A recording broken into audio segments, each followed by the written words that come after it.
Assalamualaikum warahmatullahi wabarakatuh. Innal hamdalillah nahmaduhu wa nasta'inuhu wa nastaghfiruh wa na'udzu billahi min shururi anfusina wa min sayyiati a'malina. May yahdihillahu fala mudilla lahu wa may yudlil fala hadiya lahu. Asyhadu an la ilaha illallah wa asyhadu anna Muhammadan 'abduhu wa rasuluh. Qala Allah Ta'ala fi kitabihil aziz, ya ayyuhalladzina amanu taqullaha haqqa tuqatih wa la tamutunna illa wa antum muslimun. Qala Allah Ta'ala, ya ayyuhan nasu taqu rabbakumul ladzi khalaqakum min nafsin wahidah wa khalaqa minha zawjaha wa batha minhuma rijalan katsiran wa nisaa'a wattaqullaha alladzi tasaaluna bihi wal arham innallaha kana 'alaikum raqiba. فإن أصدق الحديث كتاب الله وخير الهدي هدي محمد صلى الله عليه وسلم وشر الأمور محدثاتها وكل محدثة بدعة وكل بدعة ضلالة وكل ضلالة في النار. أما بعد, Alhamdulillah, syukur kita kepada Allah, melimpah kurnia daripada Allah, kita dapat membaca surah baru pada hari malam ni. Setelah kita sudah khatam surah Ar-Rahman, kita dah khatam surah Ar-Rahman, kita dah khatam surah An-Naba. So malam ni surah yang ketiga, keempat, Al-Fatihah. Betul. Kita mula dengan surah Naba, kemudian surah Al-Fatihah, kemudian surah Ar-Rahman. Ini surah yang keempat lah. Surah yang keempat malam ni ialah surah Yusuf. Surah Yusuf merupakan surah yang secara zahirnya dia datang selepas surah Hud. Okey, dan dia merupakan secara zahirnya daripada awal sehingga akhirnya, okey, kita kata lebih 90% isi kandungan surah Yusuf adalah cerita secara detail kisah Nabi Yusuf. Kalau surah lain, kisah Nabi ada diselang-seli dengan sama ada kisah Nabi lain atau diselang-seli dengan hari akhirat, keadaan di syurga dan neraka. Tapi surah Yusuf solid. Memang secara detail kisah Nabi Yusuf. Dan surah Yusuf merupakan surah yang secara muktamad dan secara ittifaq para ulama tafsir, dianya adalah Makkiyah, iaitu diturunkan di Mekah. Ayat dia semuanya Makkiyah. Walaupun sebilangan ulama tafsir ada yang meletakkannya sebahagian ayatnya ada yang Madaniyah, tapi pandangan itu merupakan pandangan yang lemah. Kenapa yang jelas kesemua surah, keseluruhan surah Yusuf adalah Makkiyah secara muktamad, secara persetujuan besar. Bila surah yang diturunkan di Mekah. Dan surah ini diturunkan kerana terdapat dua version tentang kenapa surah ini diturunkan. Tapi version yang paling sahih berkenaan kenapa dia diturunkan ialah surah ini diturunkan ketika mana berlakunya peristiwa, iaitu Yaumul Hazn, iaitu pada hari kematian bapa saudaranya Abu Talib dan juga isterinya Khadijah, sebelum Nabi naik ke peristiwa Isra dan Mi'raj berlaku. Okay, sebelum berlakunya peristiwa Isra dan Mi'raj, maka surah ini diturunkan. Seperti biasa, surah-surah yang menceritakan kisah-kisah Nabi adalah dianggap adalah bertujuan untuk at-tasliyah. Apa dia kira tasliyah? Pujukkan. Banyak kalau kita tengok surah-surah dalam Quran, kalau cerita tu berkisar tentang kisah Nabi Allah Musa, kisah Nabi Allah Ibrahim, kisah-kisah Nabi-Nabi tu, kesemuanya bertujuan tasliyah, iaitu pujukan Allah kepada Nabi Muhammad SAW. Kisah apa lagi itu? 7 pemuda yang ditidurkan dalam surah Kahfi, kisah 2 pemilik kebun, kisah Nabi Khidir dengan Nabi Musa, kisah Zulkarnain. Surah Kahfi pun secara totalnya adalah tasliyah kepada Rasul. Ulama menggunakan terma tasliyah. Tasliyah ni adalah pujukan. Merupakan unsur tasliyah. Unsur tasliyah ni bukan satu unsur yang penting dalam di dalam Al-Quran. Dia berbentuk pujukan yang menyokong perjuangan dakwah Rasul. Seolah-olah nak sebut, wahai Muhammad, seandainya perjuangan kau ni kau rasa teruk, kau rasa susah, marilah aku ceritakan kisah Nabi-Nabi yang sama yang macam kau, yang menghadapi perjuangan yang sama teruk, susah macam kau. So dia ceritakanlah kisah Nabi Ibrahim, dia kisah daripada Nabi Ibrahim, sehingga kan Nabi yang paling banyak kisah dia diceritakan dalam Al-Quran adalah Nabi Allah Musa. Sehingga kan para ulama tafsir mengatakan laula Muhammad la anzala 'ala Musa. Kalau tak kerana Nabi Muhammad, seolah-olah Quran diturunkan kepada Nabi Allah Musa. Macam yang seolah-olah Quran itu diturunkan kepada Allah Musa sebab terlalu banyak kisah dia. Kisah dia melatih dalam banyak surah. Kisah Nabi Allah Musa. Itu semua adalah kisah-kisah yang menunjukkan tasliyah, bujukan kepada Nabi Muhammad SAW. Itu surah Yusuf. Dan kita akan tengok satu demi satu surah Yusuf ni. Okay. Saya ada buat satu lah, tapi belum habis lagi. Saya ada buat satu syllabus lah tentang pendidikan anak-anak menurut surah Yusuf. Ramai orang dah buat benda tu sebenarnya, tapi dia berbeza-beza version. Sebenarnya kita kena tengok kan, surah Yusuf ni kalau ditadabbur, sebahagian besarnya memang untuk pendidikan anak-anak. Memang fokus ke arah tu. Okay. So kita tengok ya. Nota ya.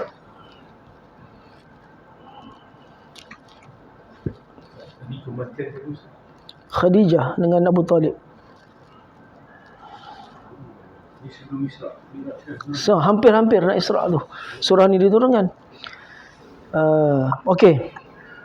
Pertamanya, Allah mulakan ayat ni alif lam ra, iaitu huruf-huruf yang dipanggil sebagai huruf al-muqatta'ah. Assalamualaikum.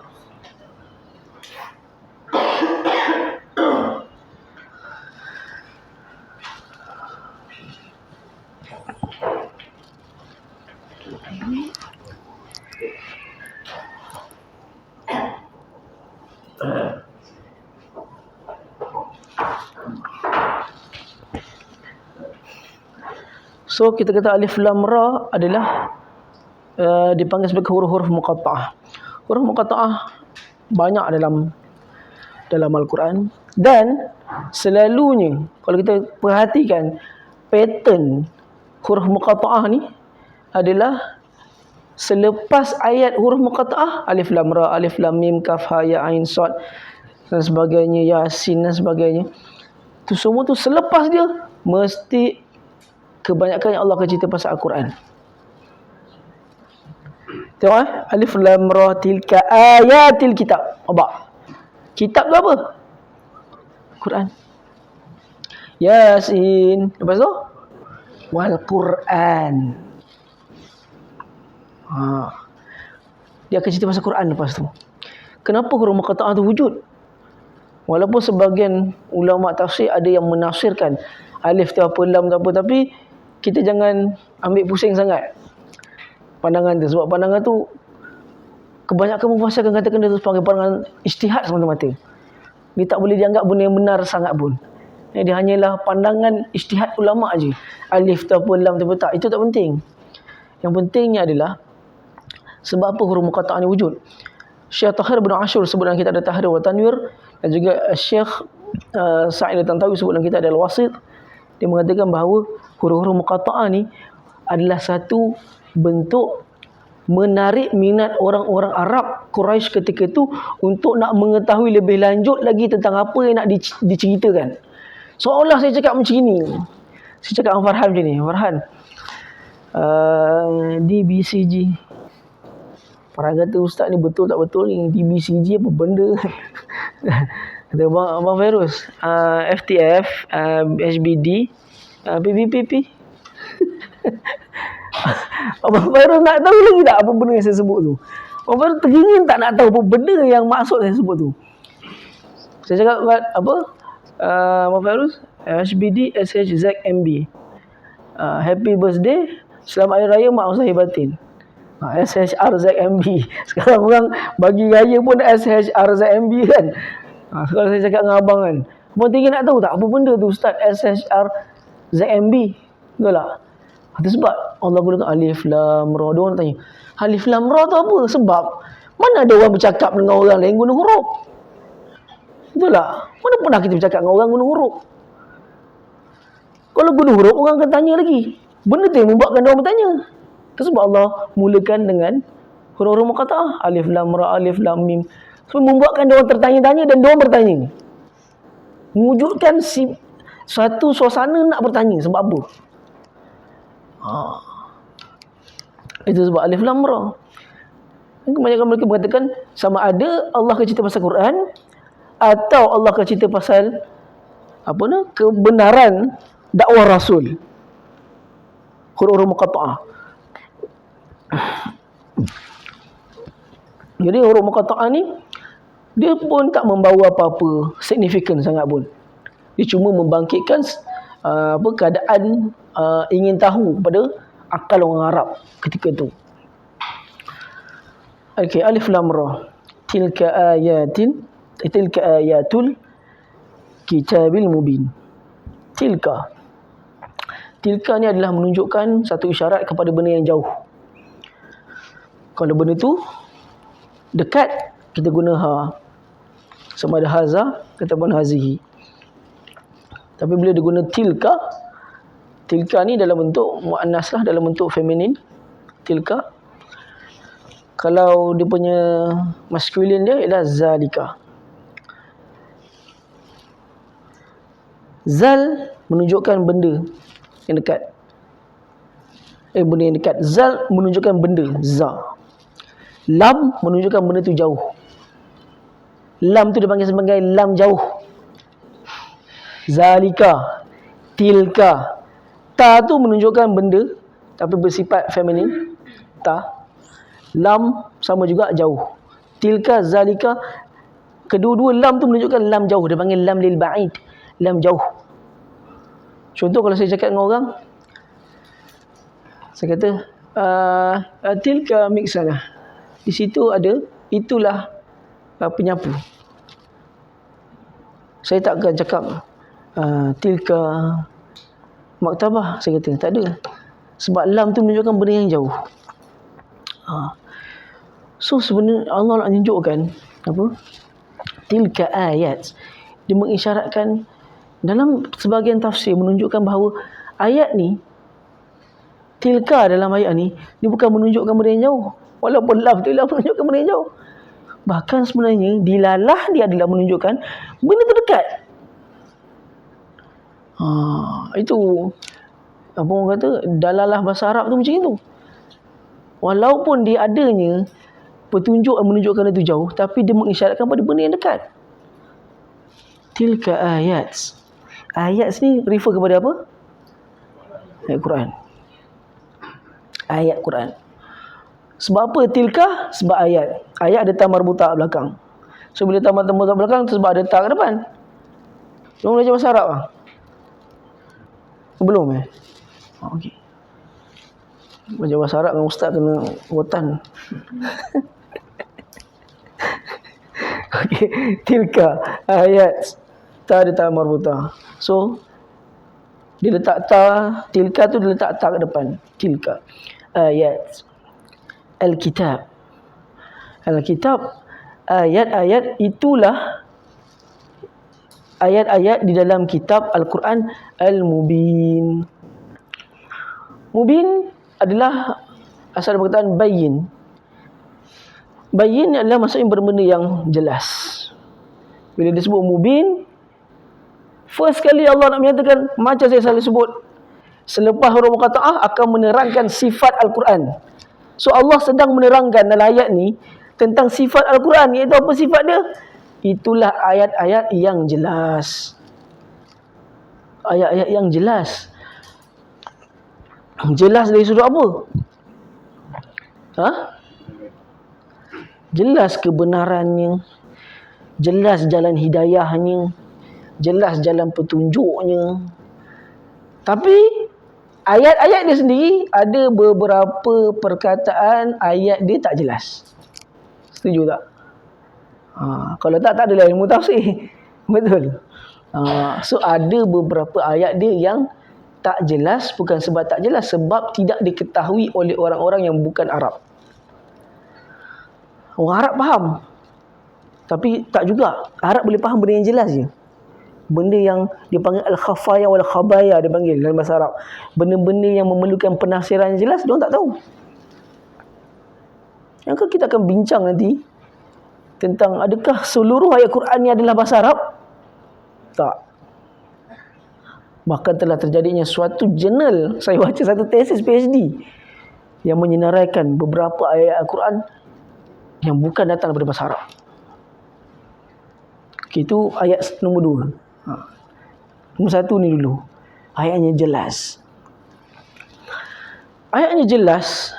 So apa yang kita boleh tadabbur daripada ayat 1 ni? Ayat 1 ni menunjukkan kepada kita bahawa ayat Al-Quran tu Allah telah mengatakan bahawa sifatnya jelas. Maka tadaburnya ialah di sinilah pendidikan anak-anak yang pertama sekali. Iaitu apa dia? Memberikan kefahaman kepada mereka tentang ayat Al-Quran yang jelas ini. Ayat Al-Quran yang jelas ini, inilah yang perlu kita lakukan. Memberitahu kepada anak-anak, mengajarkan kepada anak-anak tentang ayat Al-Quran yang jelas. Kalau kita kata dalam Quran, Allah kata inilah ayat Quran yang jelas, mesti anak-anak akan tanya, kenapa kau cakap dia jelas? Kenapa? Apa maksud dia tu jelas? Maka kita kena ceritakan benda-benda yang bersifat hidayah, memberi petunjuk kepada mereka untuk mereka mengetahui bahawa inilah ayat-ayat yang jelas kebenarannya. So tadabbur yang pertama adalah pendidikan anak-anak bermula daripada pembacaan Al-Quran bersama terjemahannya. Itulah pendidikan pertama. Maksudnya mak ayah kena buat kerja ni. Beli Quran terjemahan dan ceritakan. Bacakan di hadapan mereka. Kerana bila Allah kata ayat-ayatnya jelas, ayat-ayatnya jelas bermakna jelas kebenarannya, maka kebenaran tersebut perlu disebarluaskan. Seperti yang kita telah bincang pada ayat-ayat dulu-dulu yang lepas-lepas pun selalu dah kita bincang berkenaan tadabbur mengenai ayat ni. Sebenarnya isyarat Allah, isyarat yang Allah isyaratkan dalam ayat-ayat ni, tak, kalau kita perhati betul-betul dia mengisyaratkan kepada kita, kita kena sampaikan ayat-ayat Allah ni. Isyarat tu banyak kali disebut, betul tak? Surah Rahman, banyak kali dia mengisyaratkan bahawa ayat Quran ni semua perlu disebarluaskan, perlu diceritakan. Kerana sifat dia yang jelas, memberi hidayah, memberi petunjuk, memberitahu benda-benda yang baik, membawa kita kepada perkara-perkara yang baik, memberitahu kita tentang perkara-perkara keadilan. Benda-benda keadilan dari sudut apa keadilan? Keadilan dari sudut hutang piutang kita sesama manusia lain, keadilan dari sudut pembahagian harta warisan, keadilan dari sudut jenayah bunuh dia balas bunuh, keadilan dari sudut benda yang bersifat salah laku, kelakuan sumbang, keadilan dari sudut menjaga kehormatan, menjaga keturunan. Islam menjaga keturunan bermula daripada janganlah kamu mendekati zina, bukan melakukan zina, mendekati pun tak boleh. Islam jenis prevention. Dia bukan kata janganlah kamu berzina, janganlah kamu dekati pun tak boleh. Sama juga dengan tak berlaku adil. Allah tak kata janganlah kamu zalim, tak. Ada kalau Allah sebut jangan berlaku zalim, ada. Tapi ada ayat disebut janganlah kamu mengurangi keadilan. Mengurangi tak boleh. Kalau macam kita kata dia dah menjaga dari sudut prevention lagi. Kalau dia dah haramkan zina, maka segala mukadimah zina adalah haram. Berdua-duaan dengan berlainan jantina dan bukan mahram di tempat yang tidak boleh dilihat oleh orang lain, itu semua dah haram. Bercakap-cakap dalam telefon dengan cara yang salah pun dah haram. Semua tu membangkitkan nafsu. Dan bila benda tu semua akan dihukum sebagai haram sekali, kerana dia menjaga prevention kepada benda yang lagi besar. Kerana apabila berlakunya zina, maka akan memporak-porandakan keturunan manusia. So, untuk menjaga keturunan manusia, dia mengharamkan segala mukadimah zina. Itu adil. Itulah jalan hidayah. Bila benda tu tak diberitahu, manusia akan ikut emosi dan nafsu dia je. Tapi Quran datang memberitahu kepada kita, kau tak boleh buat benda ni. Mukadimah pun tak boleh. Itu sebab apa lagi? Tidak boleh menikah wanita yang masih di dalam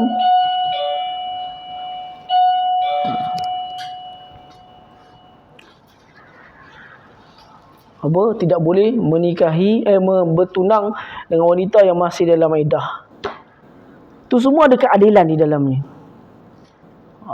Jadi ada banyak lagi segala bab hukum hakam tentang bab kebersihan, bab halal dan haram, tentang hukuman buruan dengan anjingnya, dengan makan babinya, dengan bertilik nasibnya, dengan minum araknya. Semua tu adalah keadilan dalam Islam.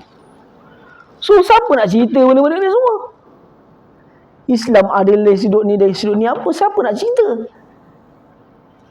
Macam mana nak sebarluaskan dia? Tak ada jalan lain cara nak sebarluaskan dia. Hanyalah melalui majlis-majlis ni yang kita panggil Majalisul Quran. Majlis-majlis Al-Quran. Majlis yang berkat. Muhtabar. Selalu saya sebut perkataan tu. Muhtabar. Siapa ingat apa maksud dia?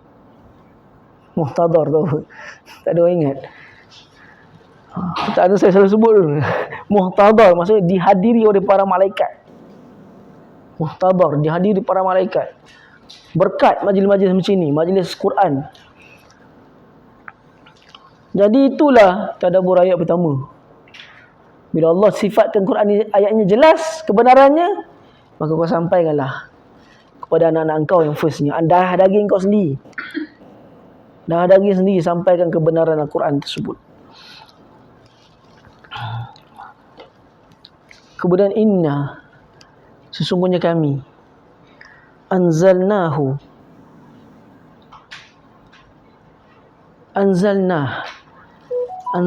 ni kami turunkan. Okey, soalan. Bila Allah guna kami dalam Al-Quran? Kim? Betul. Sebaik ingat. Allah guna perkataan kami, dia bahasakan diri sebagai kami apabila ia berkaitan dengan perbuatan Allah. Contoh, anzalna, kami turunkan. Tapi bila dia refer kepada zat dia yang maha agung, dia guna aku. Innani anallah fa'budni. Sesungguhnya aku ini Allah. Dia guna perkataan aku kerana dia sedang refer pada zat dia. So bila dia refer pada zat dia, dia guna aku. Tapi bila dia cerita pasal perbuatan dia, dia guna kami. Itu sebab inna, sebut sebenarnya tengok ayat Quran. Tengok ayat nombor 2. Inna, ada alif tak? Ada alif. Alif tu maksudnya kami. Sesungguhnya kami. Orang bertanya, kenapa kami? Selalunya kami ni, kalau ada bahasa Arab kalau kita bercakap dengan orang yang lebih tua, kita tak boleh guna ana. Ana ni aku. Kalau kita bercakap dengan Syekh kita bercakap dengan Syekh. Tapi kalau orang Senegal dia cakap dengan Tok Syekh pun cakap ana juga. Dia orang main bantai je buat adab. Dia depan kalau orang Senegal orang kulit hitam ni, dia depan Syekh pun dia sugi ludah-ludah. Kalau kita ni duduk depan Syekh ni tak berani nak buat apa-apa ni, tapi dia boleh sambil kaki dia. Orang kalau belajar orang kulit hitam Senegal ni, dia sambil kaki dia macam ni. Lepas tu dia gosok sugi macam ni, dia itu. Kalau orang kurang hajar betul dia ni. Tapi itu adab dia, tak nak cakap apa. Itu memang cara dia dah. Kalau bercakap dengan Syekh ni, kita tak guna ana. Ana ni aku. Kita kalau bercakap dengan Syekh ni, kita cakap nahnu, kami. Kerana kami ni menunjukkan asyaraf, menunjukkan kemuliaan. Kita memuliakan dia. Kita cakap dengan kami. Tapi kalau kita bahasakan diri dia Syekh tu, Diri dia tu kita tak kata anta. Anta tu engkau. Dengan antum. Ramai. Antum ni ramai, kalian. Walaupun dia seorang. Itu menunjukkan kemuliaan. Tu di seluruh bahasa pun ulama sebut. Kalau dalam kelas dia ada buka kitab adab disebut. Cara bahasakan diri dengan syekh, cara nak cakap dengan syekh macam mana, dengan tok guru macam mana nak cakap. Bukan main kau aku je, kita cakap ana anta. Selalu kat Malaysia semua ana anta. Bahasa ni kau bantai ana anta juga. Itu sebenarnya dengan orang sebaya boleh lah. Orang yang ada ilmu tak cakap ana anta. Dia kata antum, anahnu, kami. Begitu juga dengan Quran. Allah guna bahasakan diri dia kami. Menunjukkan asyaraf, kemuliaan. Sesungguhnya kami turunkan nya tu apa? Al-Quran itu Quranan sebagai yang dibaca, Quranan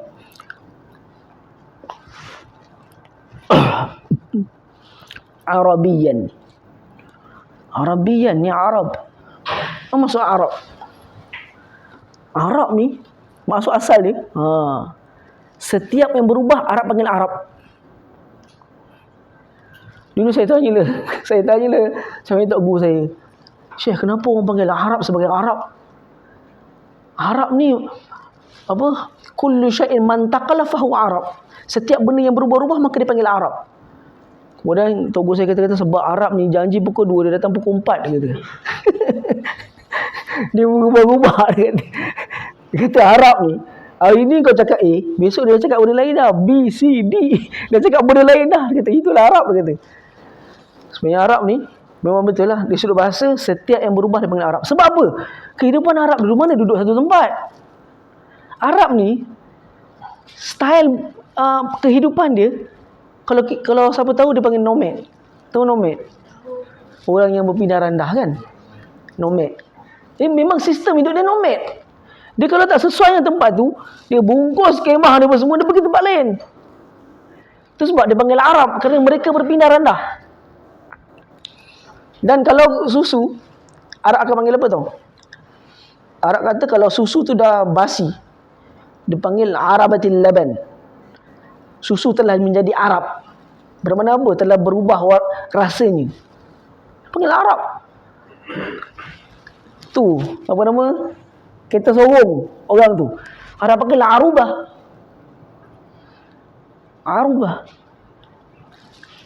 Kereta sendiri kereta.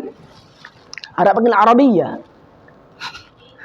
Dia panggil Arabiyah. Saya teringat dulu kisah saya kat Saudi masa pergi buat umrah, bawa ayah arwah ayah. Arwah ayah masih hidup lah. Pakai kereta sorong. Saya cakap dengan orang kat dalam hotel tu, "Wasya'andak Arabiyah." Arabiyah dia kata. Rupanya bahasa Morocco dengan Saudi tak sama. Saya kata, engkau ada taklah Arabiyah? Saya masukkan Arabiyah ni lah. Kereta sorong ni. Maksudnya tengah cari kereta sorong. Sya'andak Arabiyah.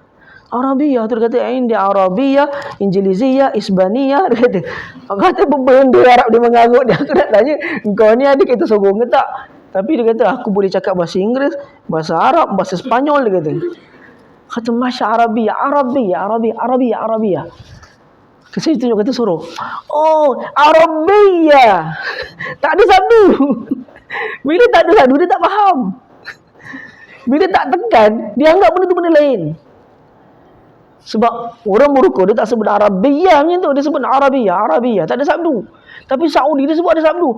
Arabiyah, dia kata, oh Arabiyah. Barulah maksudnya kita sorong. Tak ada sabdu pun. Sama macam kisah kita cerita dulu kan. Tak ada titik, mati orang kena pancung. Tak ada sabdu, orang faham lain. Kita Arab. Itu Arab. Maksud asal Arab itulah. Setiap yang berpindah, setiap yang berubah, dia panggil sebagai Arab. Tapi ayat ni dia refer kepada bahasa Arab tu sendiri. Sesungguhnya kami menurunkan Al-Quran itu yang dibaca dengan menggunakan bahasa Arab supaya la'allakum ta'qilun, kamu memikirkan makna-maknanya. memikirkan maksud-maksudnya. Allah cakap secara jelas, Al-Quran ini dipilih dengan bahasa Arab supaya kamu memikirkannya. Seriously talk, itu saya sebut. Saya boleh berbahasa Sepanyol, boleh bahasa Inggeris, boleh berbahasa Arab, boleh bahasa Melayu. Dengan France tu sikit-sikit lah, tak fasih. Yang saya boleh tulis, baca dan bercakap Sepanyol. Sebab belajar kat Morocco memang Sepanyol. Bahasa Sepanyol ni, kita banding-bandingkan bahasa susah tetap bahasa Arab lagi. Bahasa Arab, Sepanyol ni susah juga sebenarnya. Bahasa Sepanyol ni sebutan dia senang, macam tu tulis, macam tu dah sebut. Tapi grammar dia kena hafal. Setiap perbuahan, kata perbuatan dia tu semua kita kena hafal. Masa kita rasa macam susah juga Sepanyol ni. Sekali bila fikir balik, Arab lagi susah. Itu sebab Allah memilih bahasa Arab sebagai bahasa medium Al-Quran, supaya kamu memikirkannya. Mana tak memikir, setiap baris ada sebab, setiap ba ada sebab, setiap fa ada sebab. Cara nak membariskan Al-Quran tu pun ada ilmu dia. Tak boleh main bantai baca. Main bantai je baca, berubahlah maksudnya. Mar'ah, mir'ah. Mar'ah perempuan, mir'ah cermin. Tu yang Arab kata, al-mar'atu mir'atu zawjih. Al-mar'atu mir'atu zawjiha. Iaitu isteri adalah cerminan suaminya. Mar'ah, mir'ah. Bari atas perempuan, bari bawah cermin. Sebab Arab kata perempuan adalah cerminan suaminya. Suami kau kaki bohong, kau pun kaki bohong juga. Mar'ah, mir'ah. Bari atas, bari bawah. Dulu ada seorang tu cerita dengan saya. Seorang pakcik tu tanya, Ustaz, kenapa bahasa Arab jadi bahasa Al-Quran? Kenapa tak bahasa-bahasa lain? Kemudian Ustaz tu tanya balik, apa cadangan awak bahasa kita nak guna untuk Al-Quran? Dia tak ada jawapan. Tak ada jawapan dia. Apa cadangan awak?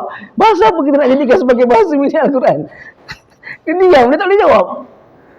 Kalau saya fikir betul juga, bahasa apa kita nak cadangkan untuk jadi bahasa Al-Quran ni? Kan?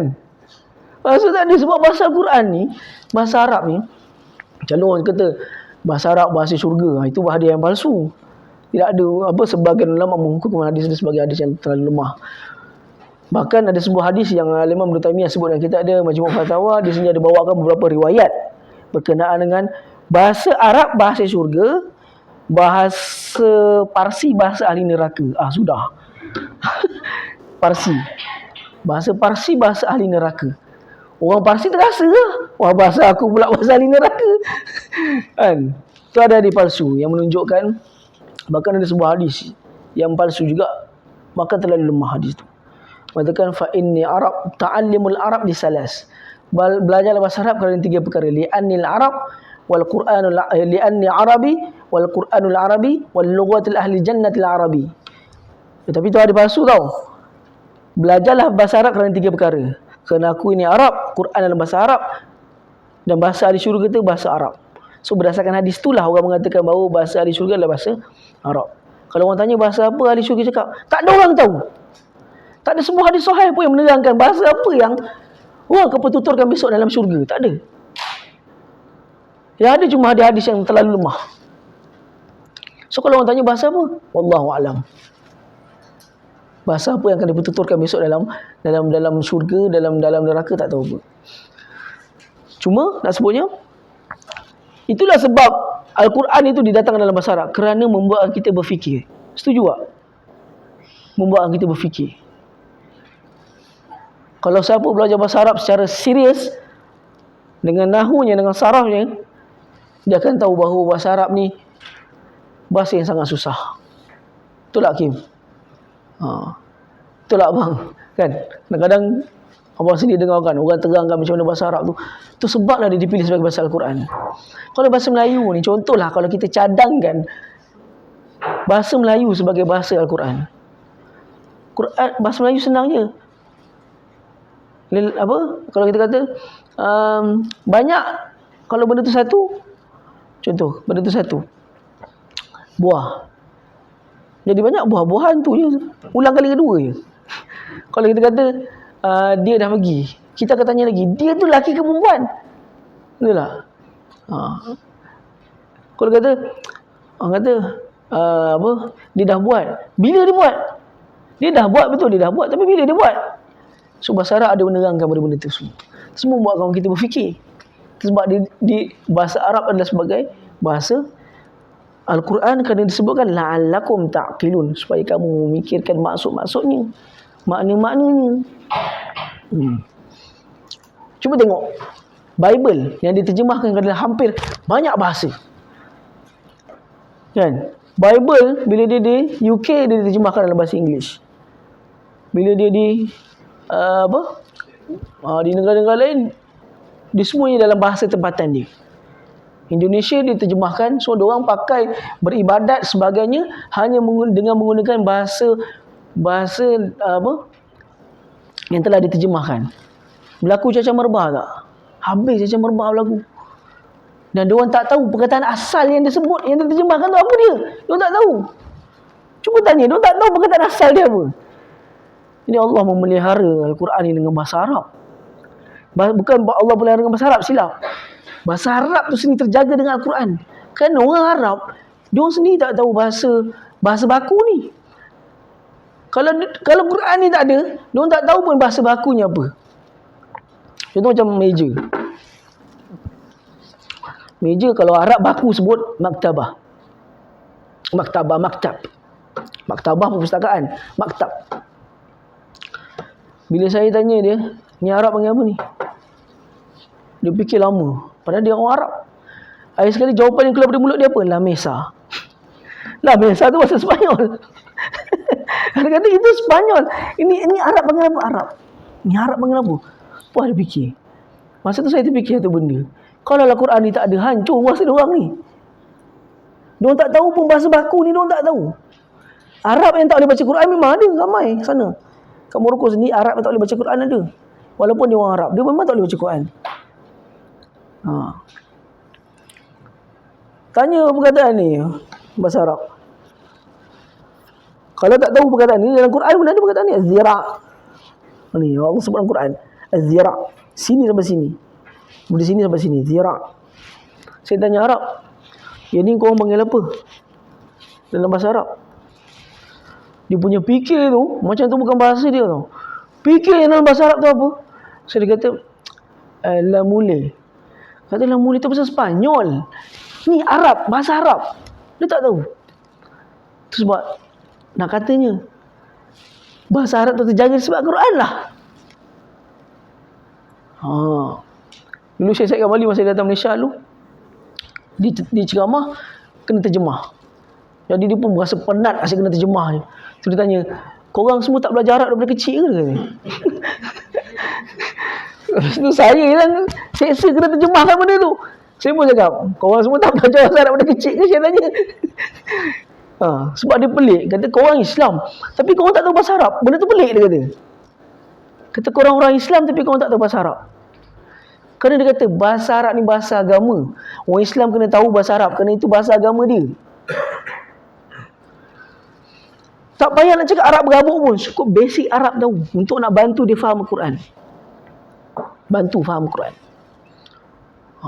Percayalah cakap saya, semakin tuan-tuan belajar bahasa Arab, tabah, tekun, belajar bahasa Arab betul-betul, tuan-tuan akan dapat rasa kenikmatan membaca Al-Quran ni lain daripada yang lain. Dia punya pagi dia tu lain. Sebab kita faham setiap fa, setiap ba, setiap pemilihan perkataan tu semuanya bersebab. So akhirnya dia akan menjadikan apa? Kita sangat yakin Quran ni bukan manusia yang buat. Sampai tahap macam tu. Dia akan sangat yakin bahawa bukan manusia yang tulis Quran ni. Sebab pemilihan bahasa, ketelitian perkataan, semuanya seolah-olah tak ada manusia boleh seteliti macam ini. Itu sebab Allah boleh sebut dalam surah Baqarah, kau panggillah walau jin dan manusia, tolong-menolong sesama dia orang nak buat ayat Quran pun tak dapat. Dulu Musailamah Al-Kazzab, di antara nabi palsu, di zaman sahabat dua ada nabi palsu nama Musailamah Al-Kazzab, dia pernah cuba mencipta Al-Quran. dia buat ayat fil. Dia sebut al-fil, mal-fil, lahu khurtum tawil. Al-fil, inilah gajah. Mal-fil, apakah dia gajah? Lahu khurtum tawil, mempunyai belalai yang panjang. Arab kata perkataan Musailamah ni salah kerana dia kena ma. Ma ni bertanya apa? Arab hanya menggunakan ma pada perkara benda yang dia tak tahu saja. Benda yang dia dah tahu, dia tak guna ma. Nampak? Dalam bahasa Arab, dia orang takkan guna ma. Gajah, orang takkan tanya gajah tu apa, benda dah diketahui. Allah guna ma dalam surah-surah dalam Al-Quran. Allah guna apa? Apa? Wasyamsi wadduha, bukan tu. Apa contoh ayat dia? Wa ma adraka ma lailatul qadr. Wa ma adraka ma lailatul qadr. Kau tahu tak macam mana besarnya malam Lailatul Qadar tu? Untuk benda yang dia tak tahu, dia guna ma. Arab ni. Benda dah tahu, apa kau nak tanya ma lagi? Tu kata-katanya. Pemilihan tu. Walaupun manusia cuba nak cipta ayat macam tu, tetap dia jadi bodoh dia. Tak boleh.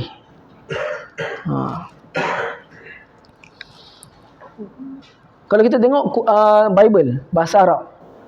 Bible bahasa Arab, pernah jumpa? Siapa pernah jumpa Bible bahasa Arab? Ada orang pernah jumpa Bible bahasa Arab? Tak ada. Kalau di Mesir, dia Kristian, dia orang ialah Kristian Koptik. Bangsa Kipti lah, Koptik.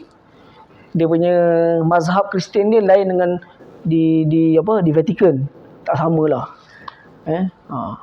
Dia orang ni kalau di Mesir ni, dia orang melebihkan siapa? John dia orang melebihkan John ke siapa, tak ingat. Saya tak ingat. Dia orang ada yang dia orang lebihkan. Dan dia orang punya pakaian pun lain. Dia bawa, kalau kita tengok, saya selalu tengok tau, kat Facebook dia ada live dia. Live ritual dia orang punya agama dia, Koptik ni, Mesir. Dia orang buat, dia orang semayang semua, dia tengok live. Saya tengok live lah. Memang pelik lah cara dia orang semayang ni. Lepas tu, kalau Kristen Koptik ni, dia orang pakai Bible, memang Bible bahasa Arab. Saya pernah baca yang Bible bahasa Arab. Ayat dia tak sama macam Quran. Macam bercerita. Dia macam bercerita. Ayat yang gunakan pun ayat yang bukan macam ayat Quran gunakan. Ayat Quran gunakan di satu je ayat, tapi dah mau masuk dalam. Dia tak, dia guna bahasa bercerita macam tu. Itu sebab kita kata pemilihan Quran, bahasa Arab tu sebagai bahasa Al-Quran tu sebab la'alakum ta'qilun, ni menjadi bukti yang sangat kukuh. Jadi apa tadabbur daripada ayat nombor 2 ni? Okay, boleh tu ambil air. Sejuk.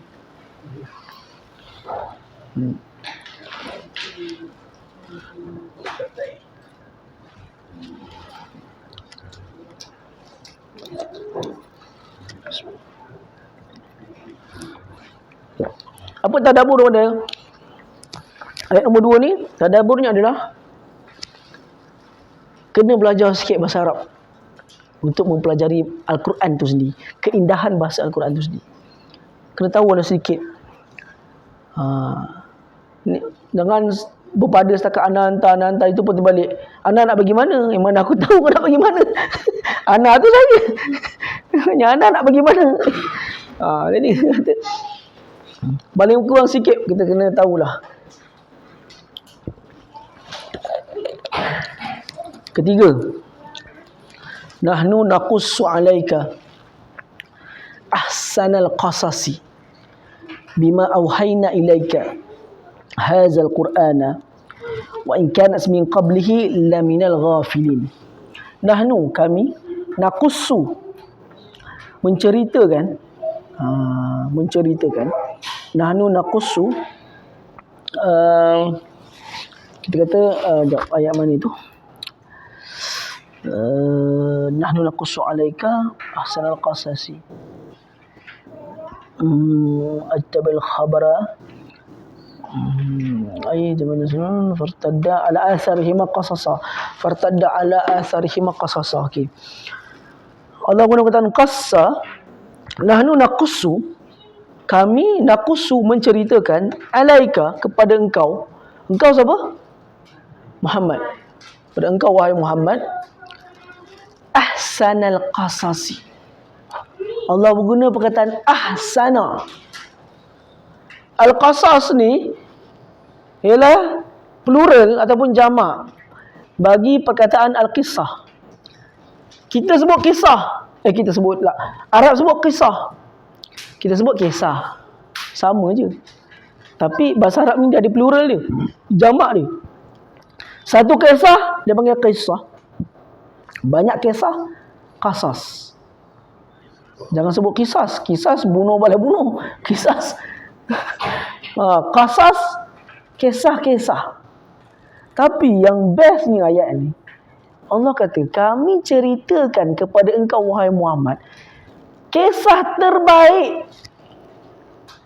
Kisah lain tak terbaik ke? Tak. Tapi Allah namakan sebagai kisah terbaik. Special surah Yusuf ni. Sebab Allah namakan dia sebagai kisah terbaik. Ahsanal qasasi. Sebab apa Allah gunakan perkataan ahsana? Saya dah cerita dulu kan.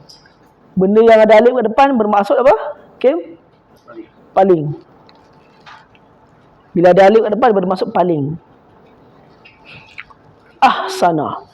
Kalau hasan saja, baik. Ahsana, paling baik. Allah kata, kami ceritakan kepada engkau wahai Muhammad kisah yang paling baik ni. Paling baik punya kisah.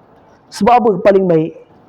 Kerana ayat surah Yusuf ni adalah pujukan kepada Nabi Muhammad SAW. Bila pujukan kepada dia, maka Allah mengatakan, aku akan ceritakan yang paling baik untuk aku nak pujuk engkau. Dan juga kisah ni dianggap sebagai yang paling baik kerana kisah dia yang seolah-olah tersusun satu demi satu. Cerita yang berangkai. Dan setiap cerita yang berangkai tersebut, dia mempunyai kaitan dan dia membawa banyak sangat orang kata apa? Pengajaran yang kita boleh dapat. Hanya apabila kita tadabbur, kita tahu pengajaran dia apa. So, tadabbur pertama kita dah tahu tu dah. Quran kena sebar luas. First kepada daging-daging anak-anak. Kedua, belajarlah bahasa Arab untuk kamu memahami lebih dalam lagi tentang Al-Quran ni. Yang ketiga, ni Allah cerita, aku kisahkan kau dengan kisah yang terbaik. Dalam pada aku nak memujuk engkau, dalam perjuangan kau aku nak pujuk engkau, maka aku kisahkan cerita yang terbaik. Bima auhayna bermakna apa?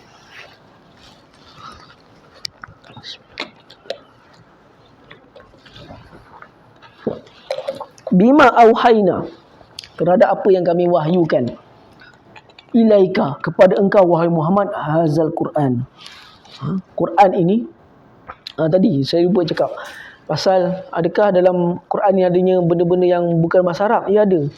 Bahkan Al-Imam Suyuti sebut dalam sebuah kitab dia, Al-Imam Suyuti ada karang sebuah kitab yang mana dia mengumpulkan semua perkataan dalam Quran yang bukan berasal daripada bahasa Arab. Kesannya apa tu? Kesan dia sehinggakan golongan orientalis, golongan orang putih ni, yang orientalis ni, tahu orientalis?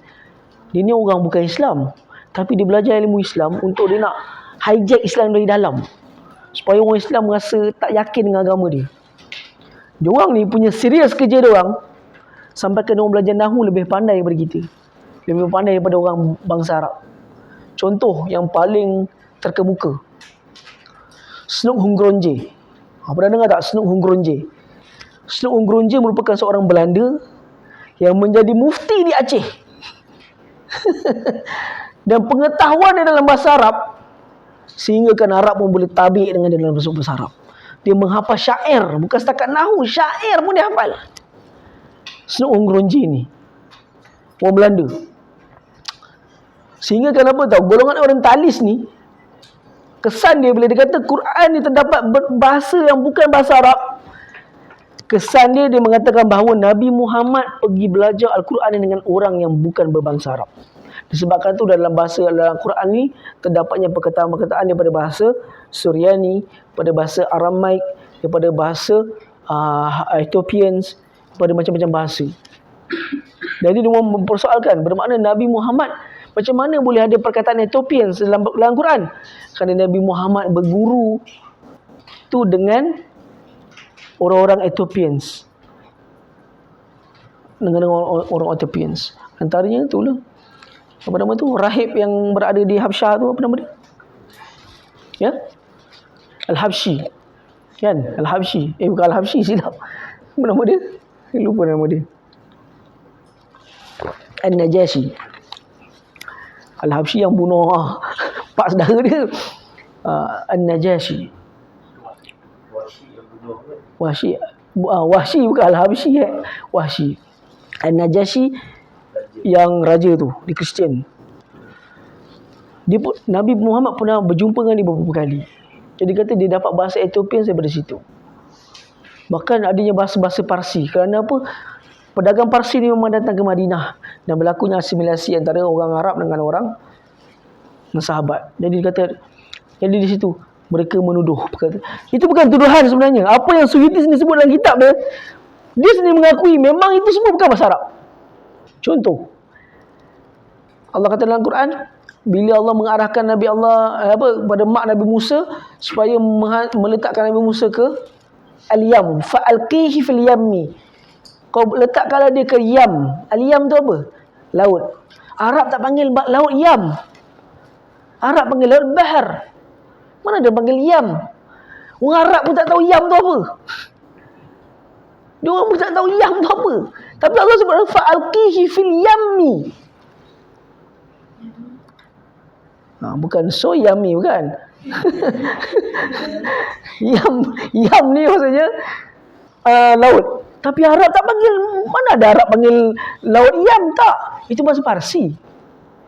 Akhirnya Imam Suyuti sebut dalam akhir kitab dia kata apa? So what kalau benda tu bukan bahasa Arab pun? Sebab bila benda tu kemasukan bahasa asing ke dalam sesuatu bahasa dan perkara biasa. Apabila berlakunya interaksi di antara dua bangsa yang berlainan, betul tak? Macam kita lah orang Melayu. Ada orang Melayu panggil ubat gigi, semua panggil Colgate. Benda tu darli sekali pun orang panggil dia Colgate juga. Kan? Itu kemasukan bahasa lain ke dalam bahasa kita dan akhirnya dia menjadi bahasa rasmi kita. Macam tu juga bahasa Arab. Memanglah diakui termasuknya bahasa-bahasa lain ke dalam bahasa Arab. Tapi bila Arab dah menyebut perkara tersebut, maka dia rasmilah jadi itu bahasa Arab. Itu apa yang Suyuti sebut dalam kitab. So, tak ada isu lah benda tu sebenarnya. Itu sebagai lanjutan pada ayat tadi lah. So, yang kedua bila dia kata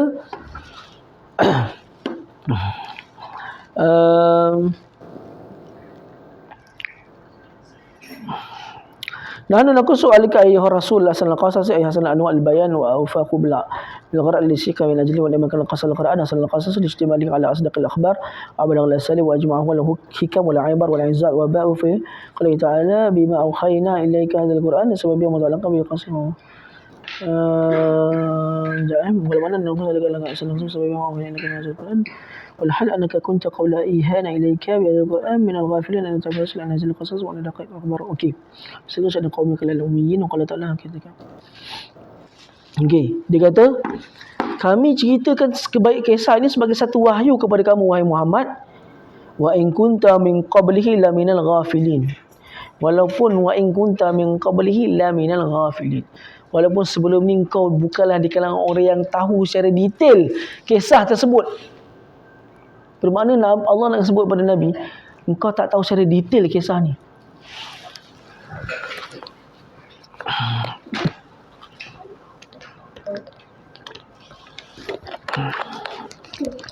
Jadi Allah nak menceritakan, maksudnya selepas tu Allah ceritakan benda ni secara detail. Okey. Kemudian bermulalah kisah tu. Bermula dengan kisah Is ni maksud apa? Ketika mana? Dia terjemah apa kat situ? Ingatlah. Oh, tak kala Ada orang lain. Ketika mana ya. Is betul lah kita kalau nak sebutnya tak kala ke apa lagi? Ingatlah ke? Okey betul, tak ada masalah. Dia menunjukkan satu permulaan kata is. Sekarang is ni dia menunjukkan bermulanya sebuah cerita. Cerita baru nak mula is. Sebab Allah dah sebut dah sebelum ni, aku ceritakan cerita yang terbaik untuk engkau sebagai satu wahyu kepada engkau, kerana sebelum ni kau pun di kalangan orang-orang yang tak tahu secara detail cerita ni. Tak tahu cerita ni secara detail. Sebahagian mufassir mengatakan la minal ghafilin, di kalangan orang-orang yang tidak tahu. Orang terjemah apa kat situ? Ghafilin ni yang lalai ataupun yang tak tahu, ataupun yang apa dia terjemah, di kalangan orang-orang yang lalai. Lalai semua lalai. Itu betul. Kalau lalai ni, ghafilin memang lalai. Ghafil ni macam ni tau, letak handphone letak kat sini, lepas tu pergi cari tempat lain. Tu lalai, tu kita panggil ghafil. Lalai. Adakah Nabi dalam kes ni lalai? Bukan. Tapi dia tak tahu secara detail. Sebagai mufassir mengatakan, bahkan golongan pendeta-pendeta pun tak tahu secara detail ayat ni, kisah ni secara detail. Itu sebab ghafilin, ada yanun. Yanun menunjukkan ramai di kalangan orang-orang yang tidak tahu secara detail kisah ini. So kisah ni memang detail. Itu sebab Allah kata ahsanal qasasi. Nak pujuk Nabi ni, Allah ceritakan benda yang paling baik, cerita yang paling best kepada dia.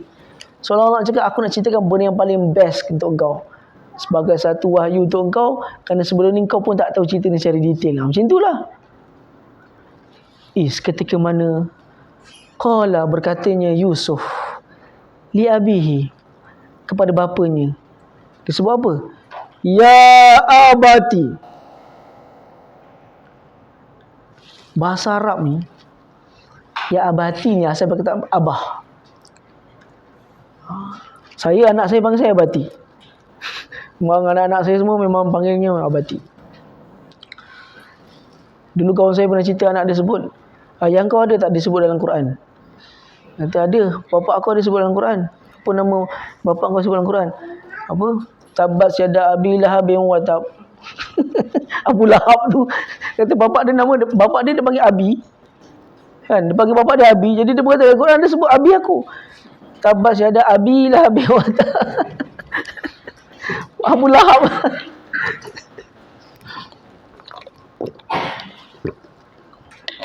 Ketika mana Yusuf berkata kepada bapa dia, li abi, kena nampak dua perbezaan ayat. Ayat pertama sebut apa? Li abi. Ada ta tak? Ada ta marbutah tak? Abi yang pertama? Tak ada. Itu ayat biasa. Tapi ayat kedua dia sebut apa? Ya wahai abati. Ada ta tak? Ta tu yang menunjukkan perkataan yang paling baik, paling disayangi. Ta tu je tau. Ta tu je. Walaupun sebelumnya tak ada ta, selepasnya ada ta, sedangkan dua perkataan yang sama. Abun, tapi satu abah, satu abah. So kalau siapa sini yang anak dia panggil dia abah? Panggil ayah abah. Siapa sini yang dia panggil bapa dia abati? Tak ada. Saya seorang je lah abati. Siapa sini yang dia panggil bapa dia ni, sekejap. Ya? Abuya. Abuya dia Abuya. Tak ada.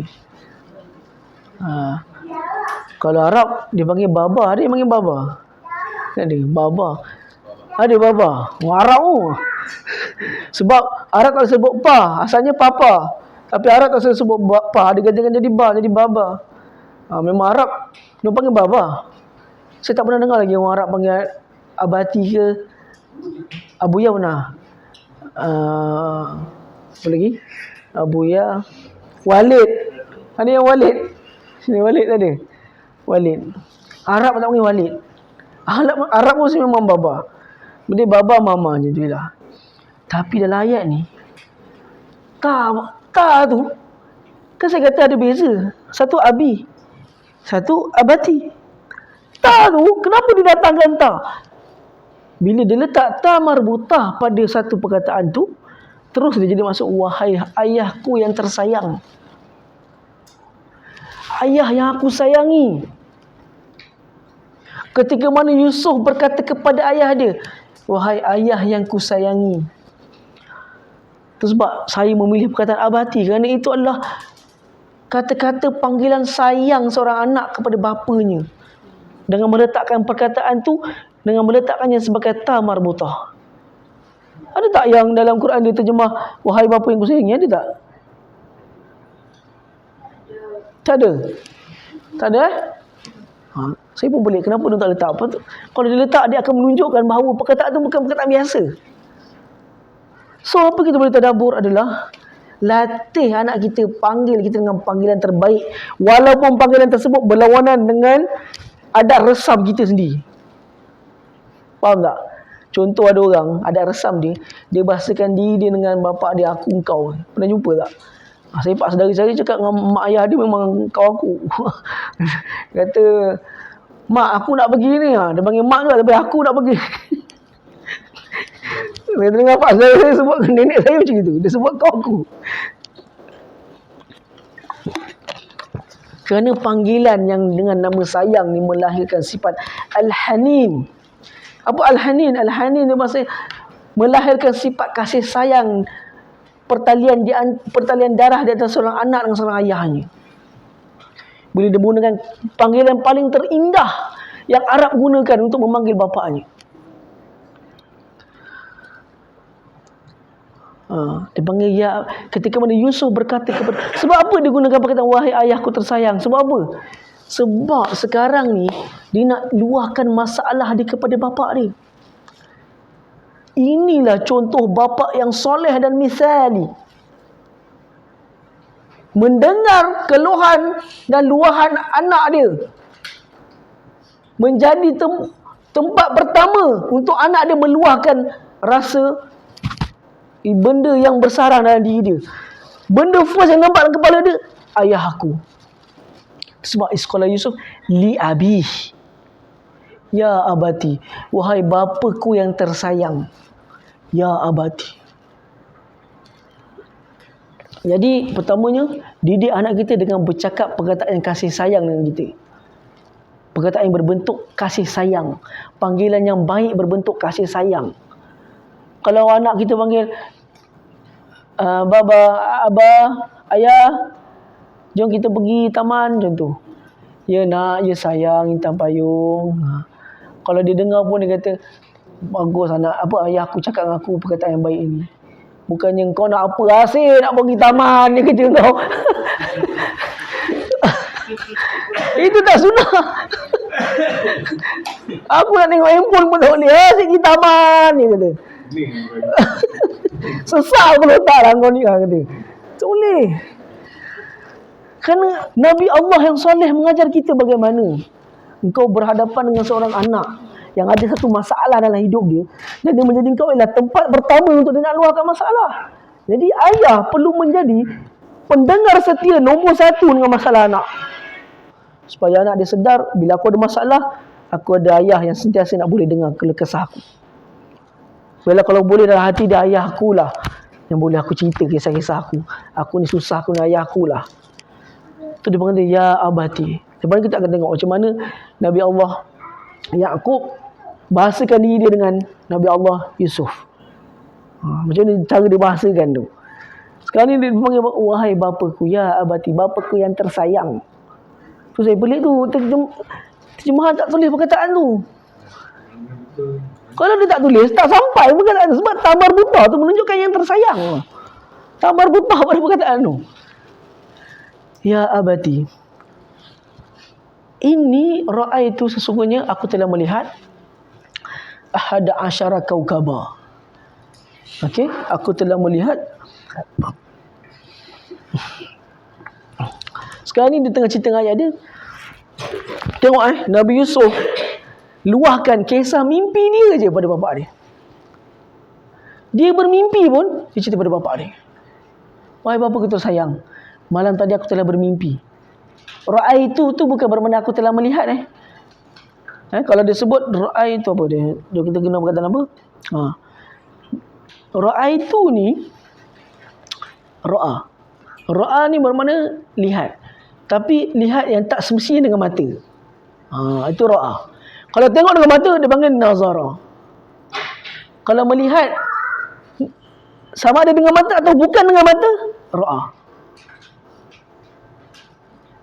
Sekali dia kata, aku telah melihat di dalam mimpi. Adakah melihat dalam mimpi dengan mata? Bukan dengan mata, dengan apa? Dengan akal. So dia kata, aku telah melihat di dalam mimpi ahada asyara kaukaba, 11 kaukab. Kaukab ni ada dua maksud. Satu bintang, satu lagi planet. Planet Arab panggil kaukab. Planet-planet. Kaukab. Kalau banyak kawakib. Aku telah melihat dalam mimpi 11 bintang. Macam lagu pula kan. 11 bintang matahari. Saya ngajar budak-budak nyanyi lagu ni lah. 11 bintang matahari. Telah melihat 11 bintang wasyamsa dan matahari wal qamara dan bulan. Ra'aituhum, aku melihat dalam mimpi aku itu sajidin, mereka dalam keadaan sedang bersujud kepada aku. So dia cerita dengan bapak dia, aku telah melihat 11 bintang okay, 11 bintang dan matahari telah sujud kepada aku. Ini adalah tanda bahawa dia nak dilantik menjadi rasul. Mimpi tersebut, dia akan dilantik menjadi seorang rasul. Itu yang dia nampak 11 bintang, matahari dan bulan bersujud kepada aku. Macam kita tadabbur tadi, so ayat yang ketiga ni, keempat ni kita tadabbur, dia adalah dengan cara kita bercakap dengan bahasa yang sayang dengan anak kita dan menjadi tempat luahan anak kita. So kena ubah sifat kita sebelum ni. Kalau kita bukan menjadi tempat dengar luahan dia, so jadilah seperti mana Nabi Allah Ya'qub menjadi tempat luahan dengar keluh kesah anak ni. Bersedia untuk menjadi pendengar. Seandainya bukan mak ayah yang menjadi pendengar dia, maka dia akan menjadi tempat lain sebagai pendengar dia. Siapa? Kawan-kawan yang buruk akhlaknya, kan, orang-orang yang tak baik. Maka dia akan pergi kepada orang-orang yang tu dan bercerita. Bila ayah dia tak menjadi tempat keluh kesah dia, maka dia akan cari jalan lain untuk menceritakan keluh kesah dia. Dan mungkin orang itu bukan orang yang akhlak yang baik, bukan orang yang baik, maka dia akan dapat nasihat yang buruk. Maka dia akan terjerumus ke dalam perkara yang buruk.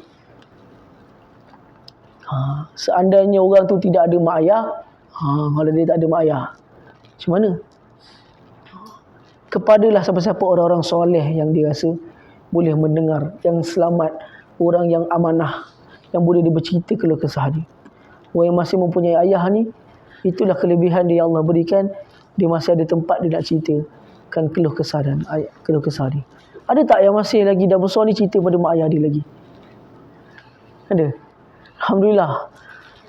Kalau dah besar panjang ni, orang tu dah tua dah, kan, umur macam ni, masih lagi call mak, masih lagi call ayah, cerita keluh kesah dia, itu anak yang soleh. Soleh, Masya Allah. Masih lagi menjadikan mak dan ayah dia sebagai tempat dia bercerita masalah dia. Ra'aituhum li sajidin. Kemudian apa Nabi Allah Ya'qub balas dengan anak dia? Qala, dia berkata, ya bunayya. Ya bunayya.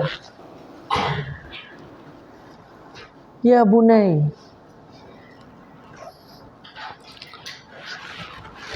Sekejap.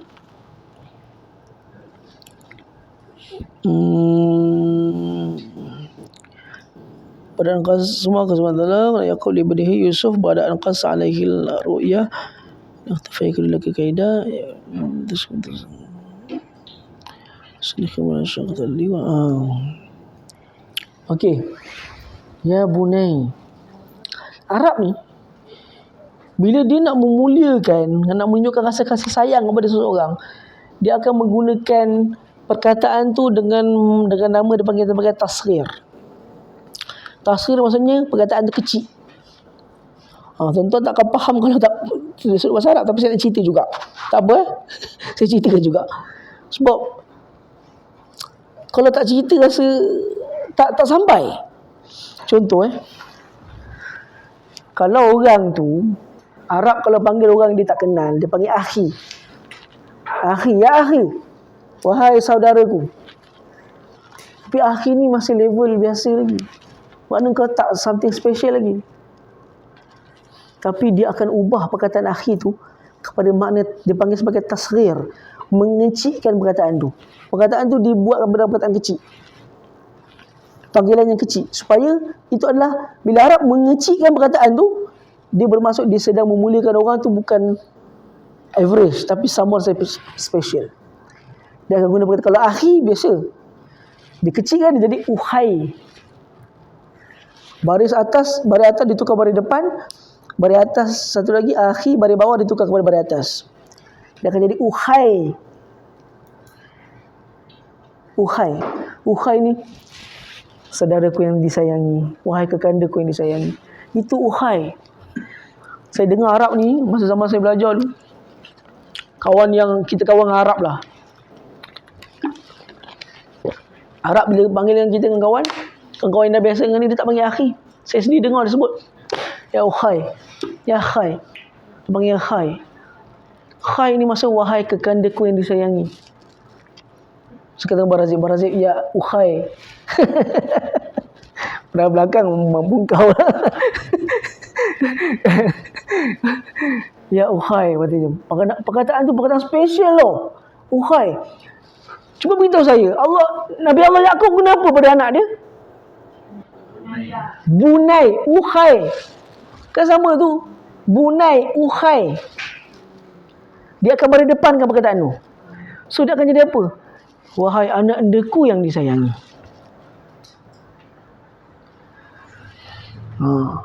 Perkataan tu. Contoh kan. Perkataan Ubay. Ayah Abi. Kan? Kalau Ubay ni sama juga bapa yang disayangi. Ubay. Uhai. Lagi apa lagi? Apa dia? So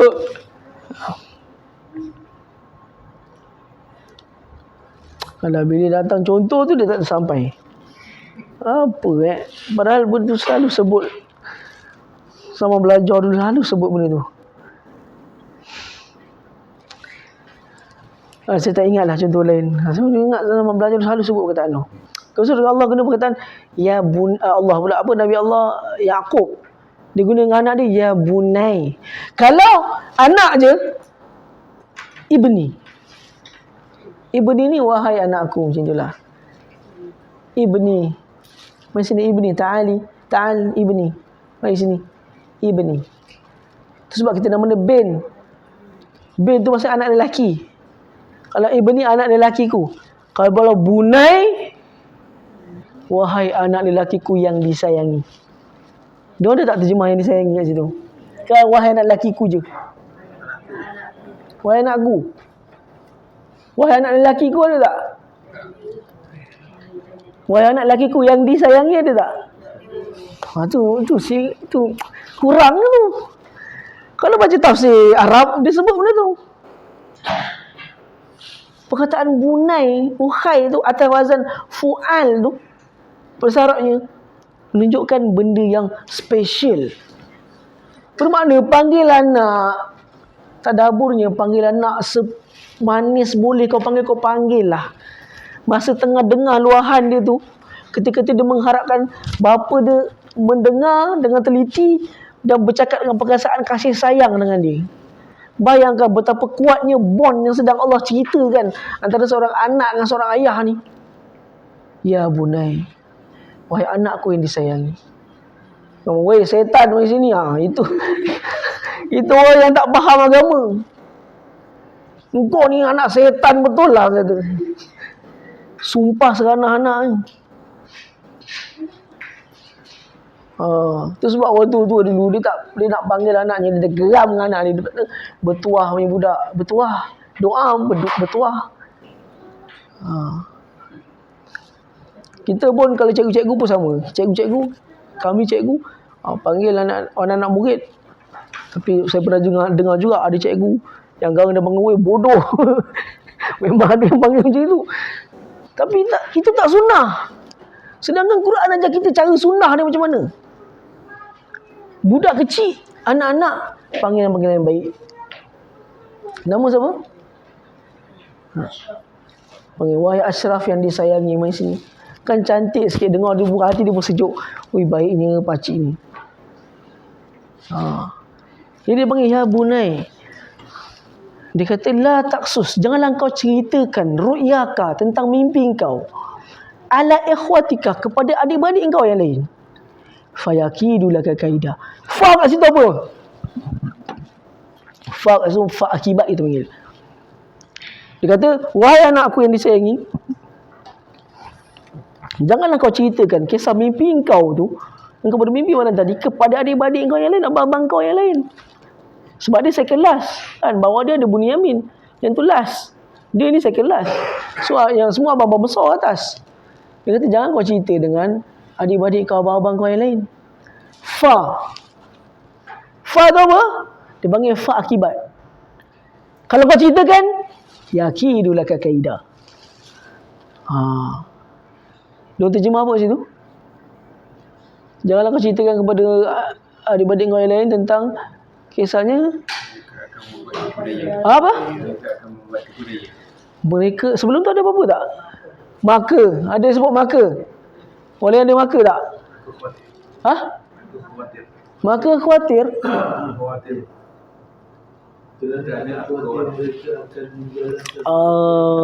Okey, maka khawatir. Bagi saya maka khawatir tu lebih best lagi lah kalau nak terjemah. Maka khawatir. Sebab fa kat situ bermakna fa akibat. Maknanya kalau kau buat benda tu, kau dapat benda tu. Sebab Allah guna fa, kita panggil fa al-istinafiyah dia panggil. Fa kalau kau cerita, bermakna jangan kau cerita. Tapi kalau kau cerita, fa yakidu laka kaidah. Akibatnya mereka akan membuat tipu daya. Dia sebut tipu daya situ mereka akan membuat tipu daya. Al-kaid. Kaid ni kata-kata macam ni, kaid. Trap. Tahu trap? Trap tu kita panggil kaid. Arab panggil kaid. Al-kaid. Maka mereka akan membuat tipu daya kepada engkau. Bermakna akan perangkap engkau nanti. Sebab tahu engkau ni, itu adalah isyarat engkau dilantik menjadi seorang rasul. Kau seorang nabi. Itu syarat dia. Mimpi engkau tu, kerana nabi punya mimpi para nabi adalah wahyu. Ru'yatul rusul al-wahyi. Mimpi para nabi adalah wahyu. So dia bermimpi.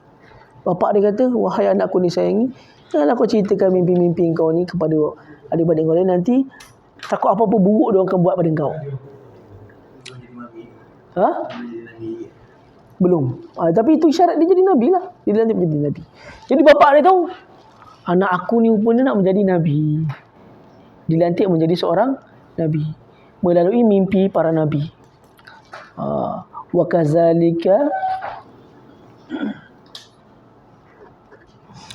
kadzalika yajtabika rabbuka. Dia pun berkata, wa kadzalika yajtabika rabbuka. Nak katanya itu, dan begitulah yajtabika, Allah itu memilihmu.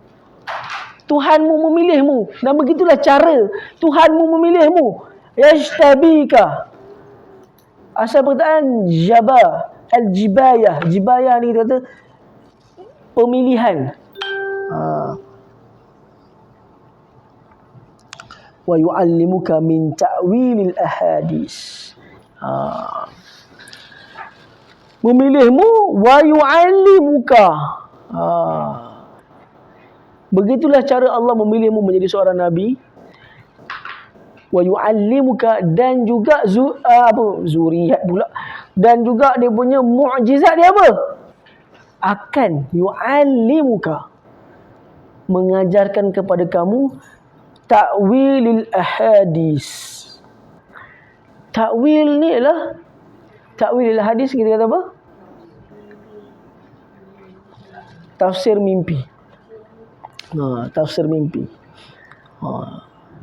Tafsir mimpi ni ada ulama yang paling besar buat pasal tafsir mimpi ni. Imam Ibn Sirin. Ibn Sirin dia ada karang kitab takbir mimpi ni. Tapi bukan semua dia boleh, dalam kitab tu pun bukan semuanya dia kecap pun. Sebab mimpi manusia ni pelbagai kan. Ada pergi funfair, ada pergi apa kan. Bukan kita tahu masing-masing punya mimpi kan. So kalau Ibn Sirin tu, so mimpi punya takwil, tafsir mimpi ni yang boleh pakai tafsir mimpi Nabi Allah Yusuf yang boleh pakai. Selain daripada manusia, hanya ijtihad semata-mata. Nak kata betul-betul pun tak boleh, nak kata salah pun tak boleh juga. Mungkin betul, mungkin tak. Macam itu je. Seandainya tafsiran mimpi tersebut membawa orang tu lebih supaya motivasi untuk terus beribadat kepada Allah, maka itu tafsiran yang baik. Seandainya tafsiran tu pula seolah-olah menjadi salah satu seolah-olah berbentuk tilikan nasib, maka itu haram. Yang berbentuk tilikan nasib. Kalau maknanya kau dah bermimpi malam tadi makan tembikai contohnya, maka lepas ni kau akan apa ke dana lah kau.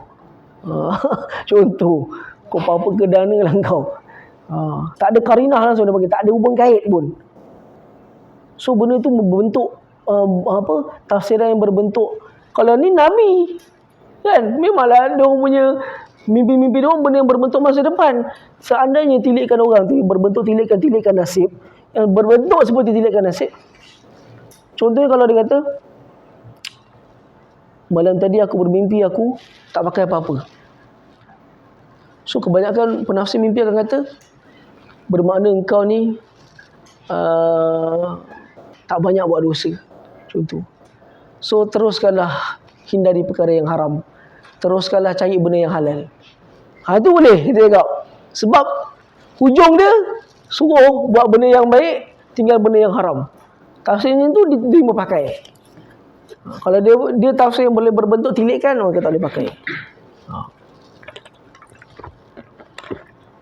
Kalau ustaz ni, kita kata namanya ustaz, orang mimpi pun tanya kita. Saya ni orang tanya mimpi ni, banyak kali orang tanya.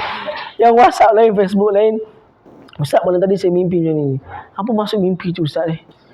Selalunya saya akan cakap wallahu alam, tu mainan tidur lah. Saya bukannya boleh tafsir mimpi ni. Teruskanlah baca Quran macam biasa, saya kata. Solat sunat lah macam biasa, saya kata. Jangan dilayan, benda melayat kalau layan. Percayalah. Kalau selamat dia, suruh orang tetap buat perkara sunnah, amalkan perkara sunnah selama ni kau buat. Itu je. So dia kata akan diajarkan kau tentang tafsiran ta'wilil ahadis, tafsiran mimpi. Wa yatimmu ni'matahu, dan juga wa yatimmu ni'matahu. Yutim tu maksudnya menyempurnakan. Nikmat ni ialah nikmatnya, menyempurnakan nikmatnya. Masuk menyempurnakan nikmatnya kat sini adalah perlantikan menjadi ada yang kata menyempurnakan nikmat ni maksudnya legasi para nabi. Bermakna kau ada ayah kau dah nabi, kau anak pun nabi. So Allah nak kata nikmat kat situ bermaksud meneruskan legasi para nabi. Mana keluarga kau menjadi legasi para nabi. Nikmatu alaika wa ala ali Yaqub kama atammaha ala abawaika min qabli. Seperti mana kami menyempurnakan nikmat, bermakna melantik mereka sebagai rasul. Itu saud pak nenek moyang kau yang terdahulu. Siapa dia kat situ?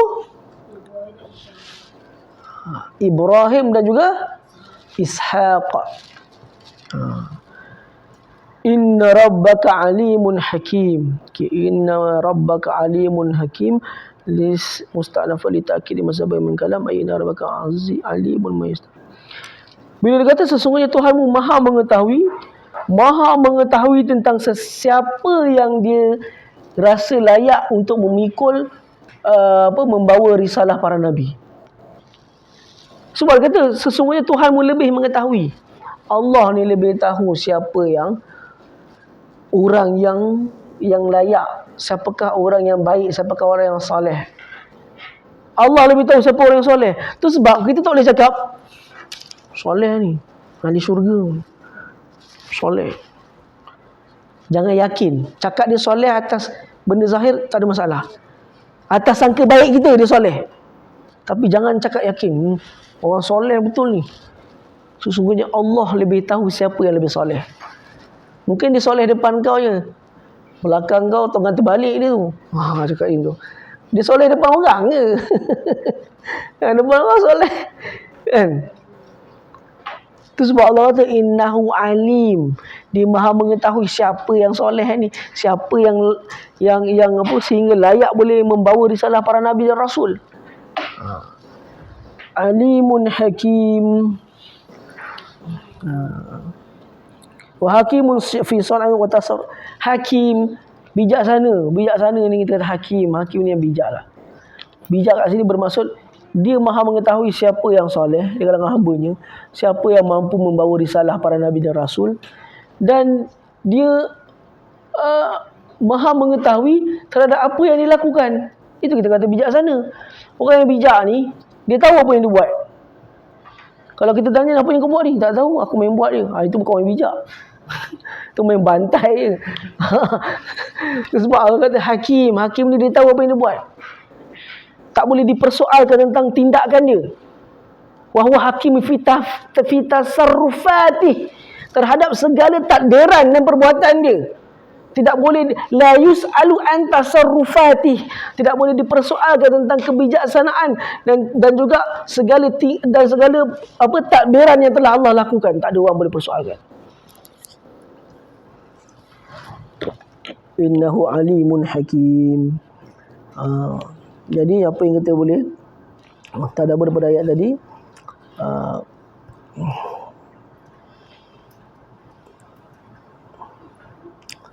apa yang saya letak dalam nota saya yang saya kata silibus pendidikan anak-anak melalui surah Nabi Yusuf ni, antaranya ialah dikata kat sini,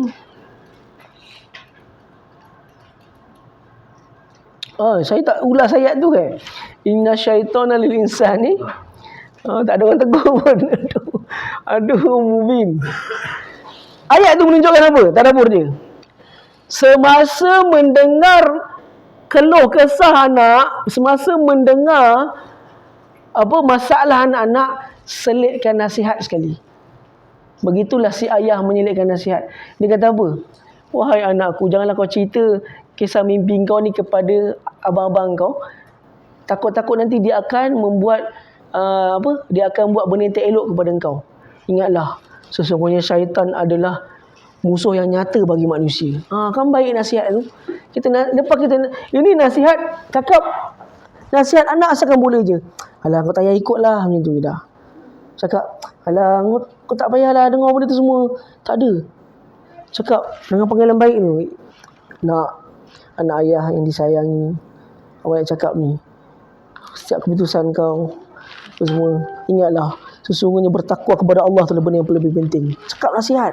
Kerana si bapa ni di antara cara yang baik dalam mendengar keluh kesah anak, di antara cara yang baik menjadi pendengar setia anak adalah menyelitkan nasihat kepada si anak setelah mendengar keluh kesah dia, menunjukkan bahawa dia betul-betul dengar. Bermakna dia memang intusin. Bila anak cerita kisah keluh kesah dia, so dia pun nasihatkan, bermakna dia tahu ayah aku ni dengar. Bukannya jadi menerawang tempat lain, entah apa benda nasihat pun dia tak tahu. Dia sebut nasihat tu pun dia tak tahu apa benda. Dia asal main sebut, dia tak boleh. Anak kita menyelitkan nasihat semasa mendengar keluh kesah anak-anak. Walau remeh macam mana pun keluh kesah dia, dengarlah dan berilah pandangan. Itulah yang para Nabi Allah dan Rasul yang soleh menjadi pilihan Allah tu tunjukkan kepada kita. Kalau kau nak didik anak, first Anak ni kau nak suruh dia dengar cakap kau. Kau kena jadi orang yang pendengar yang baik kepada dia dan berkasih sayang dengan dia. Baru dia dengar cakap kau. Kalau kau bergarang dengan dia, sampai ke besar dia kau mengajar orang kita. Sebab apa? Dia pun tak ada respect dengan kita. Bapa aku panggil aku apa dengan kasar-kasar. Dia kata macam tu. Kalau dia dididik daripada kecil, anak bapa dia memang jenis dengar cakap dia, mendengari keluh kesah dia, menasihati dia dengan cakap yang benda yang baik, hati dia sejuk.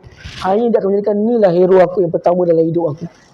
Inilah orang yang pertama aku nak cerita dengan keluh kesah aku. Inilah hero aku. Menyelitkan nasihat semasa mendengar keluh kesah dia. Seterusnya, mengatakan bakat ataupun keistimewaan yang digunakan kepada anak adalah nikmat Allah.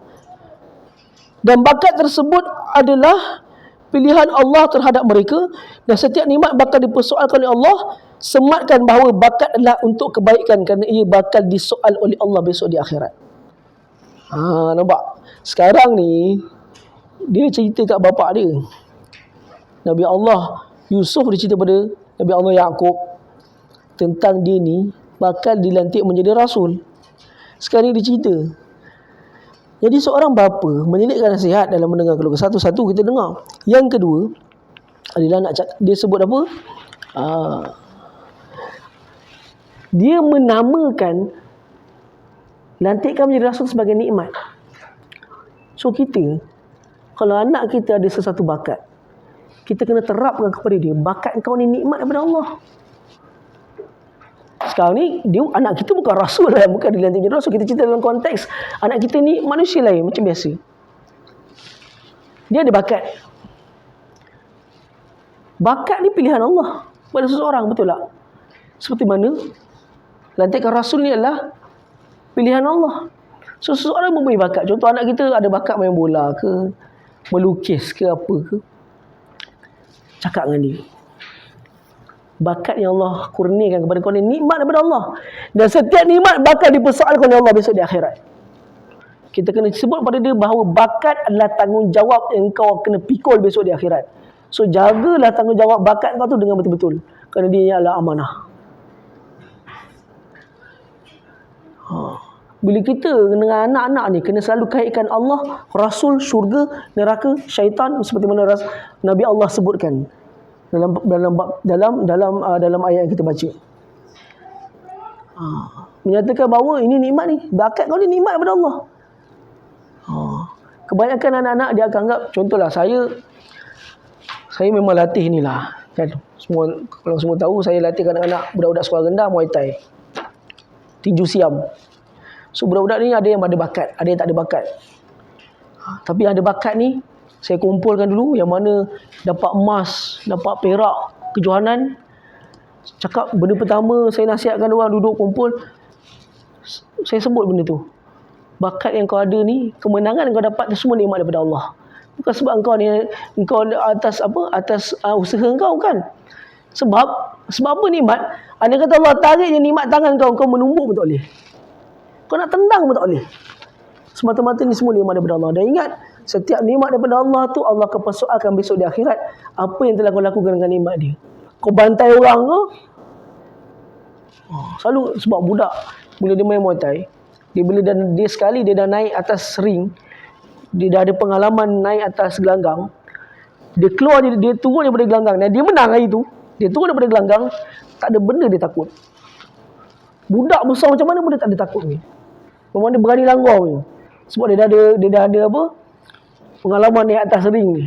Lagi pula kan budak kalau umur dah jam 5, dah jam 6 ni, rekod dia naik gelanggang dah sampai 10 rekod.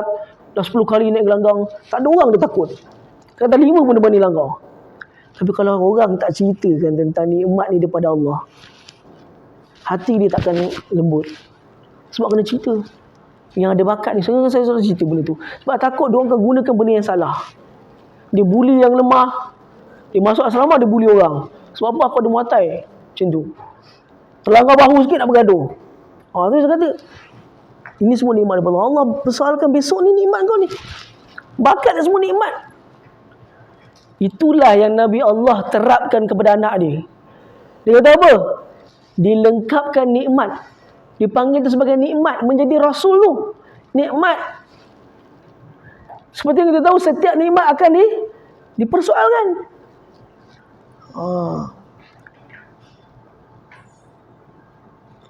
Dan juga seperti mana, dan juga bila Allah sebut dalam ayat tu, seperti mana tok nenek kau yang terdahulu, Ishak dan juga Ibrahim.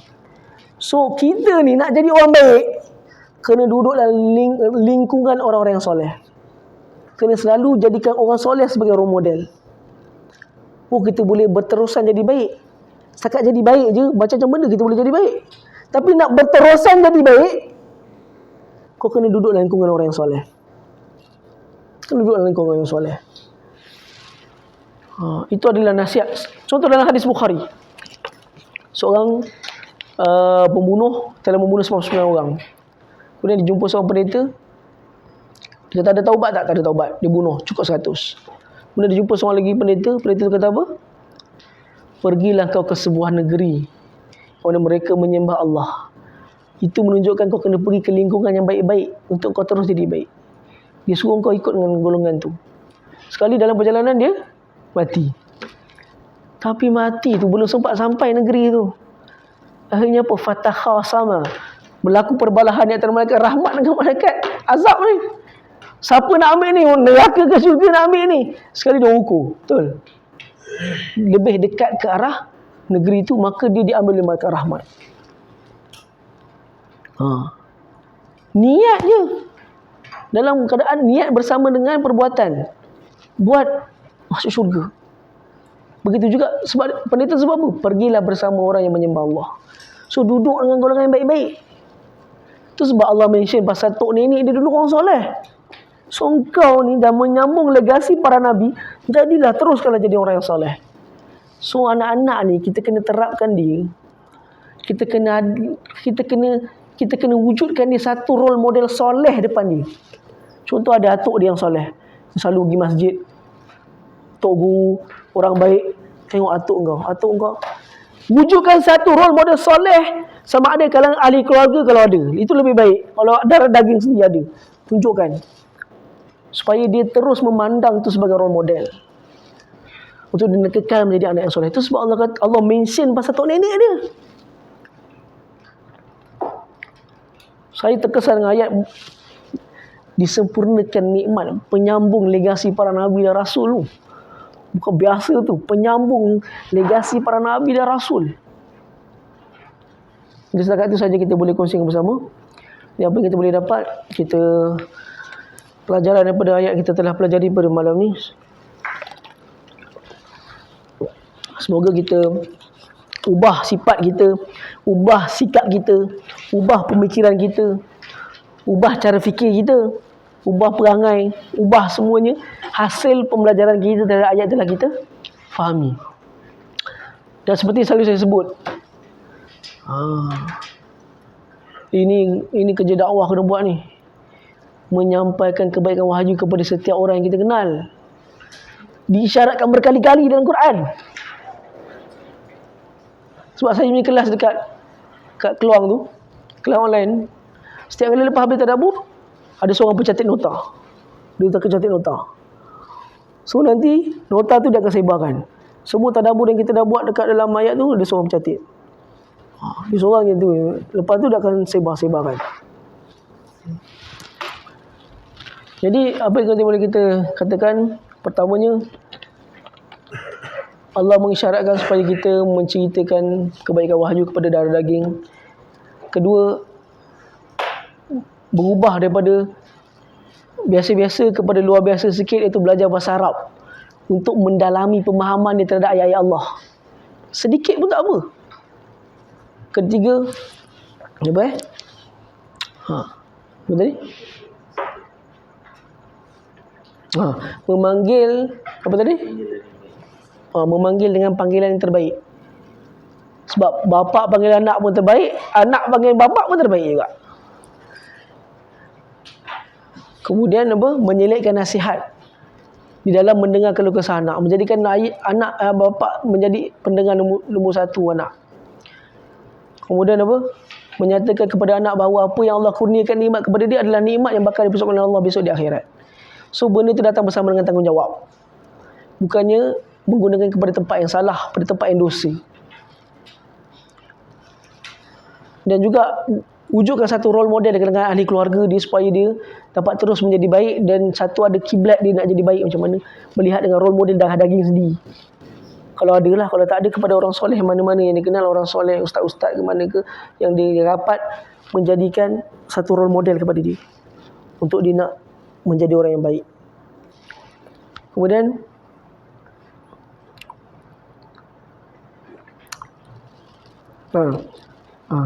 okay, setakat tu saja, dan kita berhenti pada ayat 6 pada ayat dan juga hanya Allah lah yang maha mengetahui siapakah orang yang paling soleh di kalangan hamba dia. Janganlah merasa yakin tentang kesolehan seseorang itu secara pasti. Bersangka baik tak ada masalah, itu satu benda yang harus kita bersangka baik dengan seseorang atas kesolehan yang kita nampak. Tapi menyatakannya secara pasti itu hanya Allah maha mengetahui siapakah hamba dia yang soleh secara pasti. Okey, sebelum kita habis macam biasa Syamil dah tahu, dah tergelak-gelak, dah tahu dah mula. Macam bahasa akhlak kita. Bismillah Syamil.